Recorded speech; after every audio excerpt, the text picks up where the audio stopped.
7 തലയും 10 കൊമ്പുമുള്ളവനായി ആ ശക്തി വീണ്ടും എഴുന്നേറ്റ് വരും. ആ സാഹചര്യത്തിലേക്ക് നാം എത്തിയിരിക്കുന്നു. എന്താണത് പറയാൻ കാരണം? കഴിഞ്ഞ ദിവസങ്ങളിൽ നാം കേട്ട ന്യൂസുകൾ.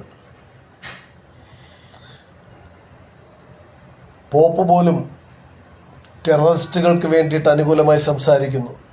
അമേരിക്കൻ പ്രസിഡന്റായ ട്രംപ് ക്രിസ്ത്യാനിയല്ലെന്ന് പോലും പരസ്യമായിട്ട് വിളിച്ചു പറയുന്ന സാഹചര്യത്തിലേക്ക് എത്തി. അദ്ദേഹം പോലും ടെററിസ്റ്റുകൾക്ക് അനുകൂലമായി സംസാരിക്കുന്ന സാഹചര്യത്തിലേക്ക് എത്തിയിരിക്കുന്നു. എന്താ നാം ഇതിൽ നിന്നകത്തുനിന്ന് മനസ്സിലാക്കേണ്ടത്?